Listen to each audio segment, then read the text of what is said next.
So one of the things that we've got to do, given what I just said about the intergovernmental radio, somebody might go, well, you know, we watched that program last time, and it wasn't specific to Texas. In fact, they were talking a lot about provisions of the United States Constitution, specifically the Bill of Rights, the 4th, 5th, 6th Amendments. We're talking about rules that have been developed by the United States Supreme Court. Okay, nothing really specific to Texas. So, you know, it's kind of hard though for us to avoid in this discussion of criminal justice the effects that decisions of the federal courts, particularly the United States Supreme Court, have had on criminal justice, and therefore the way that operates in Texas.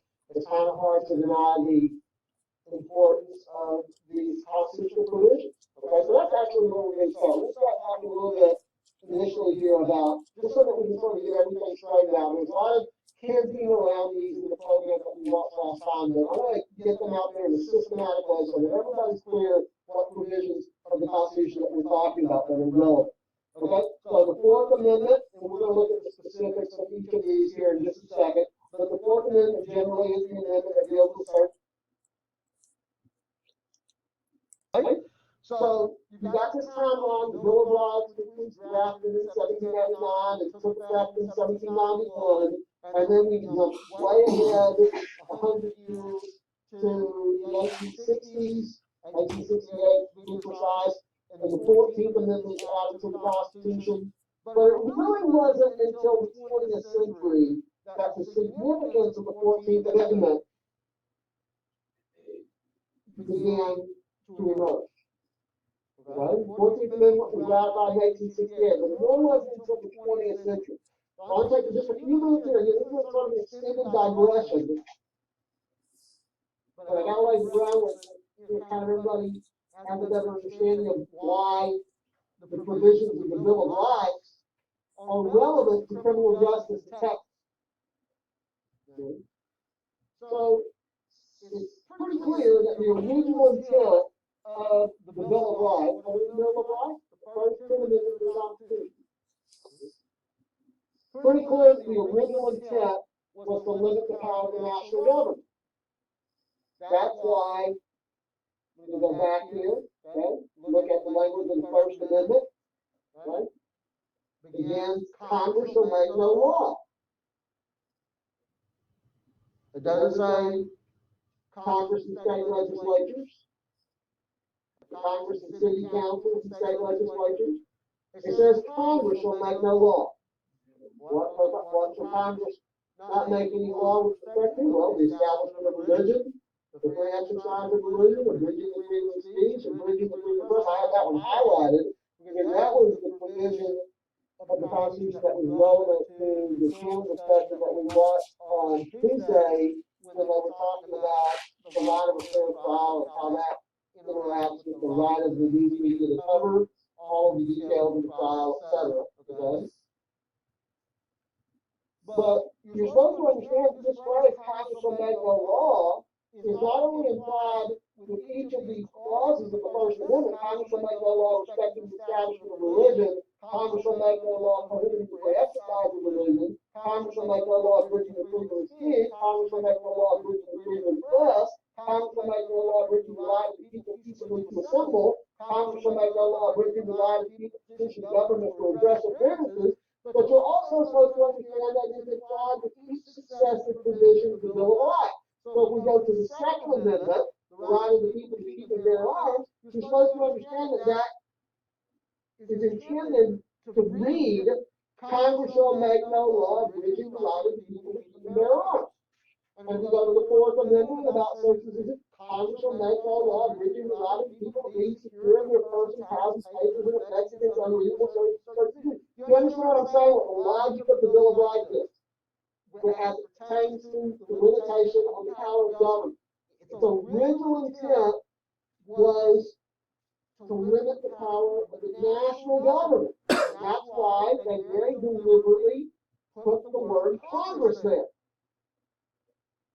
Another bit of evidence to support that is that in some original drafts of amendments that were submitted to Congress in 1789, that first Congress, there were provisions that would have limited states, but they were worked out.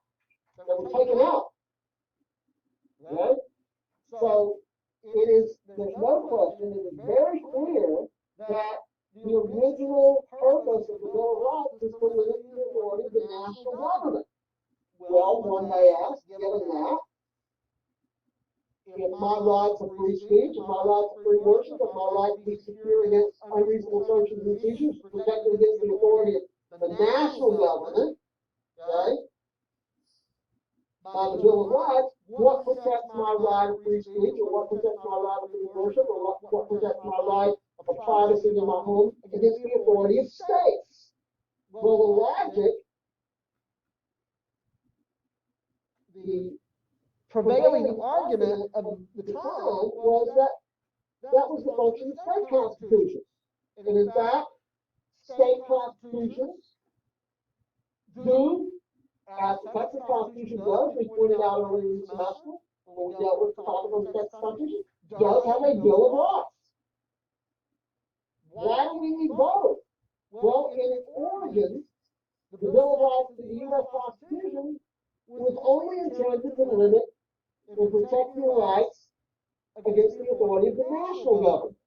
So if your rights are also going to be protected against the authority of the state government, then you're going to have provisions in state constitutions limiting the state government authority to abridge your liberty. That makes sense. Straightforward enough. Okay? The problem with that reasoning was that state governments routinely disregarded those provisions of their own constitutions. For example, there were a number of states that had, despite provisions in their state constitutions prohibiting establishment of religion, there were several states that had official religions. Did you know that? Does that shock you as an American to learn that as late as the 1830s, Massachusetts had an official religion, Congregational Church? I'm just saying it was the officially sanctioned church of Massachusetts. The days of punishing people for not attending services ended during the colonial period. Although that surprises some Americans to learn that about their history, because a lot of Americans assume that the so-called pilgrims that came to Plymouth Colony and, of course, Massachusetts were all about freedom of religion. But they were probably the worst persecutors of religious dissenters one could imagine in the American experience. The Puritans, so-called Puritans. I don't want to digress too much on that point. Really, the broader point I'm trying to make is that that's just one example. I'll give you another example of how states disregarded their own provisions of their own constitutions in the area of civil liberties, freedom. In southern states, down to the Civil War, it was illegal, freedom of the press notwithstanding, it was illegal to publish abolitionist literature, despite the fact that they had, most of those states had provisions in their state constitution that protected the freedom of the press. Okay? So that's the basic problem that we're facing. In the 19th century, down to the Civil War, you may have had bills of rights in state constitutions, but effectually, they weren't observed. Okay? So, after the Civil War, the 14th Amendment was added to the Constitution. But as I said, it's really not until the beginning of the 20th century that it begins to have any practical effect.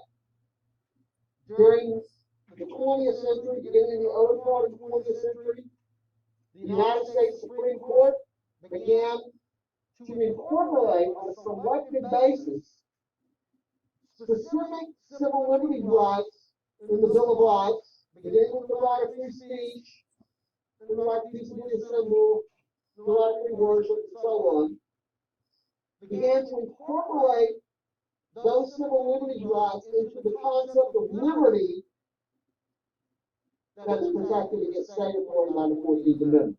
Okay, so for example, I'm not going to go back to the entire 14th Amendment, but you can see the relevant clause here. It's the one that says, nor shall any state, so that includes Texas, or Louisiana, or Idaho, or Maine, or Vermont, or any other state, nor shall any state deprive any person of liberty without due process of law. So the question then becomes, well, what does the concept of liberty incorporate? What does the concept of liberty include?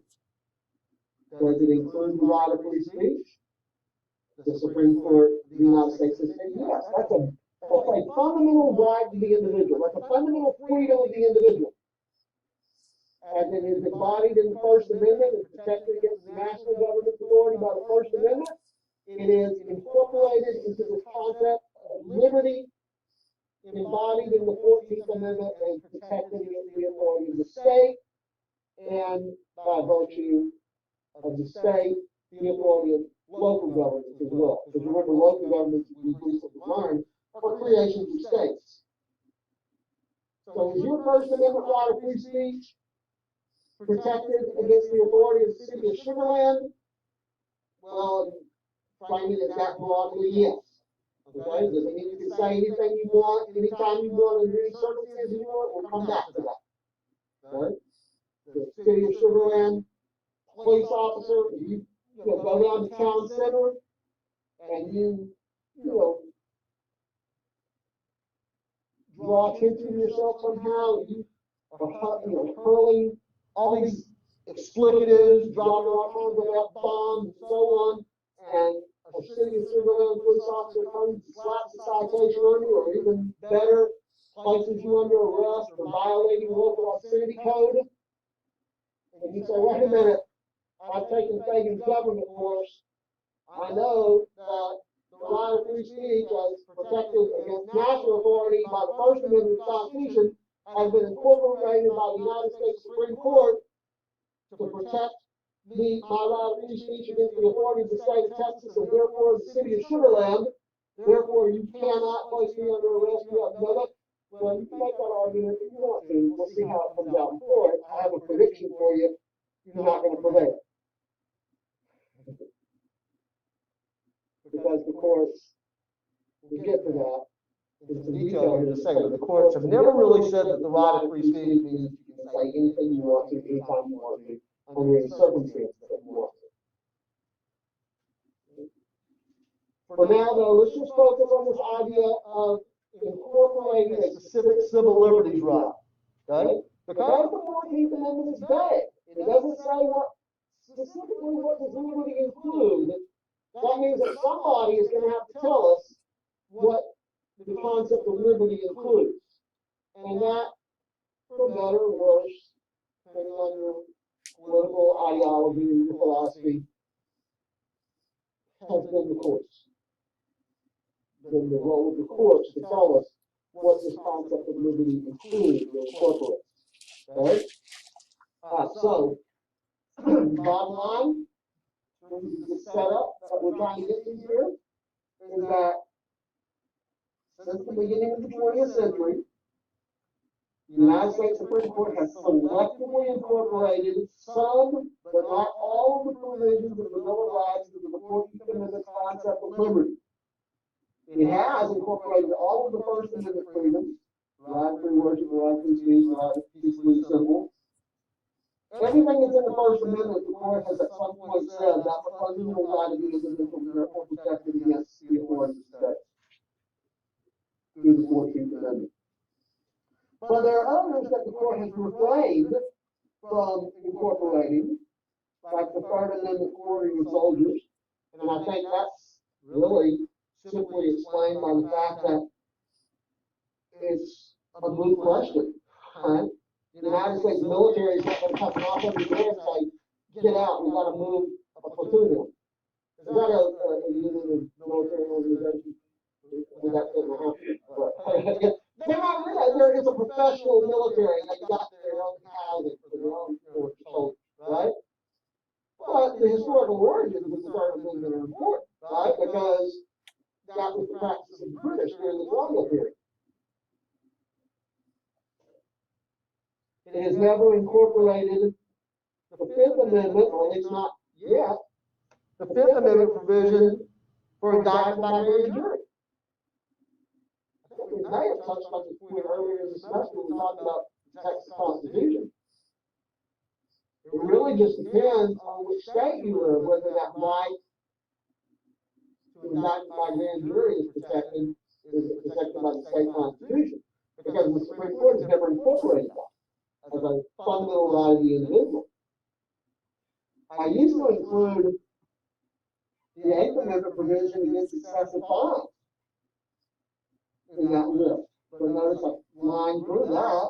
I've been going and updating the slide because fairly recently the United States Supreme Court incorporated that in a very interesting case involving, I believe, a case that came out of the state of Indiana involving an individual who had been accused of drug trafficking, as I remember, and had his Hummer or some kind of very expensive vehicle confiscated by the police. And now, you know what they do, what police departments do when they confiscate, personal property and range like that, right? They either use it themselves or they sell it off and use proceeds, right, to raise money for the department.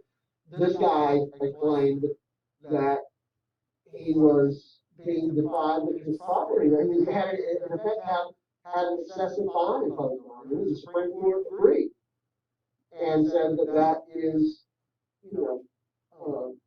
incorporated into the 14th Amendment. Up until 2010, I used to include the Second Amendment in that list of amendments that the Supreme Court had refrained from incorporating. Because it wasn't until 2010 that the Supreme Court did that. It's only been about the last decade or so, 10, 11 years. Actually, the process began in 2008 with that D.C. case, District of Columbia versus Heller. That was the first time that the Supreme Court had ever said that the right to keep and bear arms is the right of the individual. We had had for many decades a debate in this country about whether the Second Amendment right to keep and bear arms, the right for people to keep and bear arms, was an individual right or a collective right. Obviously, gun owners, gun rights activists are universally going to take the position that that's the right of the individual. Gun control advocates, people who want to place restrictions on gun ownership and the proliferation of guns in our society, were more likely to argue it's not the right of the individual, it's the right of the community. Because they would say that gun control advocates or gun rights advocates conveniently forget about that other piece of the Second Amendment that says a well-regulated militia is necessary to the security of a free state, the right of people to keep their arms shall not be infringed. They would say, who's going to regulate the militia if not the state? So therefore, in their view, the conclusion was, and again, I don't want to digress too much into a discussion of gun owners' rights or gun control. That's really not the point of this whole discussion, okay? My point is, that was the first time that the Supreme Court in 2008 had clarified, because for many decades they had refused to take up a case and make that decision, leaving many people to conclude that the Supreme Court was saying it's up to the states to decide the extent to which they want to regulate firearms. But in 2008, it said no, because the District of Columbia had an ordinance, a local law, that prohibited the possession of any firearm that was assembled and capable of firing. I don't know if you're aware of this, but in the nation's capital, they've had a crime problem for many, many, many decades. They're very severe crime problems and gun-related crime problems. So their solution was, at least part of their solution was, to just make it illegal for people to have firearms in the district. But the Supreme Court said no in 2008. And I didn't completely answer the question though, because as you all know, District of Columbia, at least not yet, is not a state. Right? It's a federal city. And so presumably the Second Amendment, which is directed at the power of the national government, would apply to the District of Columbia. Congress will make no law abridging the right of people to keep and bear arms. Okay? But what about in Illinois or some other state?